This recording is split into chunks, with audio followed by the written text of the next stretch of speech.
Hello friends, welcome to V K kitchen. இன்றைக்கி நம்ம பார்க்க போகிற ரெசிபி சவுத் இண்டியன் ஸ்டைல் தக்காளி பிரியாணி. அது எப்படி செய்யலாம் பார்க்கலாம் வாங்க.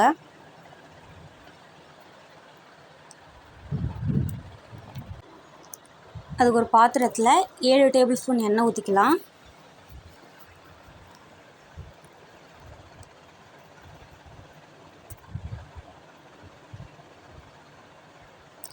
எண்ணெய் நல்லா காஞ்ச பிறகு அதில் பிரியாணி இலை, பட்டை, அன்னாச்சிப்பூ, கிராம்பு, கல்பாசி,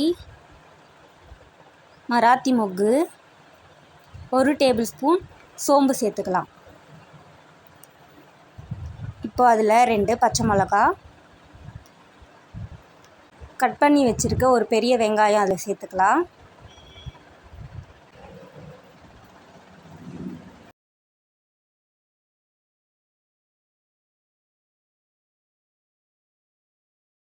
வெங்காயம் ஒரு 50% வெந்த பிறகு அதில்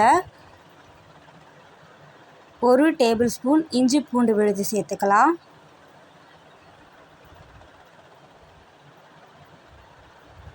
சேர்த்து நல்லா கலந்து விட்டுக்கோங்க. இஞ்சி பூண்டு விழுதோட பச்சை வாசனை போகிற வரைக்கும் இதை வதக்கிக்கலாம்.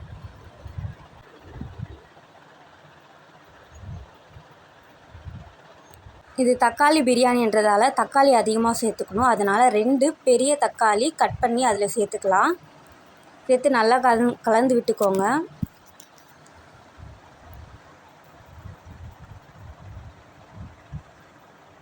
இப்போது இதில் தேவையான அளவு கல்லுப்பு சேர்த்துக்கலாம்.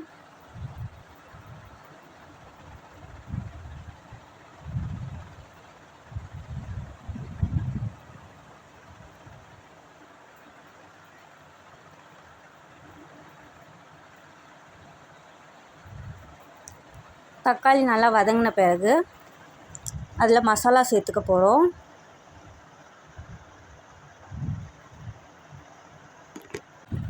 ½ டீஸ்பூன் மஞ்சத்தூள் சேர்த்து நல்லா கலந்து விட்டுக்கலாம்.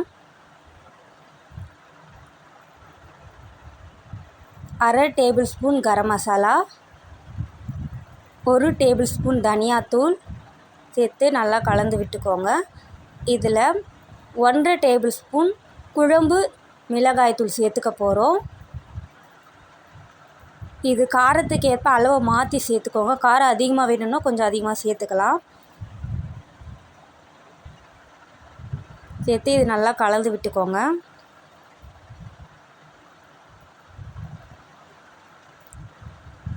இப்போ இதில் கொஞ்சமாக தண்ணி ஊற்றிக்கலாம். கலந்து விட்டுக்கோங்க. இது மசாலாவோட பச்சை வாசனை போகிறதுக்காக கொஞ்சமாக தண்ணி ஊற்றி கொதிக்க விட்டுக்க போகிறோம். கலந்து நல்லா கொதிக்க விடணும். அப்போ தான் பச்சை வாசனைலாம் போயிடும். இப்போது இதில் புதினா, கொத்தமல்லி, கருவேப்பிலையும் சேர்த்துக்கலாம். கருவேப்பிலை எதுக்கு சேர்க்குறோன்னா, இது சவுத் இண்டியன் ஸ்டைல் தக்காளி பிரியாணி, அதனால் கொஞ்சமாக கருவேப்பிலை சேர்த்துக்கலாம். சேர்த்து நல்லா கலந்து விட்டுக்கோங்க. பாருங்கள், எண்ணெய் பிரிஞ்சு வந்திருக்கு. இப்போது 1/2 கப் தயிர் இதில் சேர்த்துக்கலாம். சேர்த்து நல்லா கலந்து விட்டுக்கோங்க.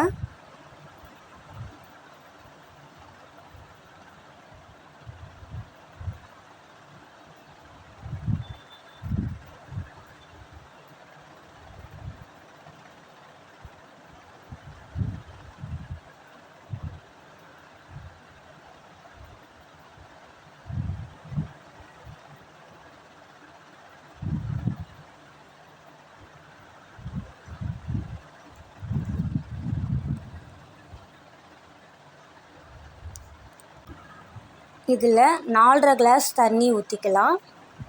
ஏன்னா நான் 2 கிளாஸ் பாஸ்மதி அரிசி ஊற வச்சுருக்கேன். இதில் நல்லா கொதி வந்த பிறகு 20 நிமிஷம் ஊற வச்ச 2 கிளாஸ் பாஸ்மதி அரிசி இதில் சேர்த்துக்கலாம்.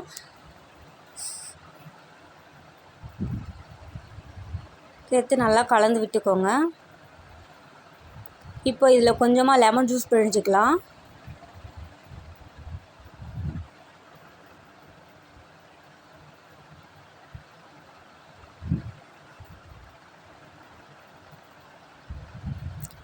இப்போ இதை மூடி குக் பண்ணிக்கலாம். அரிசி பாதி வெந்த பிறகு இப்போ நம்ம தம் போட போகிறோம். அதுக்கு ஒரு தோசைக்கல்லை ஹீட் பண்ணி அது மேலே பிரியாணி பாத்திரத்தை வச்சுக்கலாம். 10 மினிட்ஸ் ஹை ஃப்ளேமில் வச்சு குக் பண்ணால் சுவையான தக்காளி பிரியாணி ரெடி ஆகிடுச்சு. இதை தயிர் பச்சடியோடு வச்சு சாப்பிட்லாம். டேஸ்ட் நல்லாயிருக்கும். ட்ரை பண்ணி பாருங்கள். இந்த வீடியோ பிடிச்சிருந்தால் லைக் பண்ணுங்கள், ஷேர் பண்ணுங்கள், சப்ஸ்கிரைப் பண்ணுங்கள். தேங்க்ஸ் ஃபார் வாட்சிங்.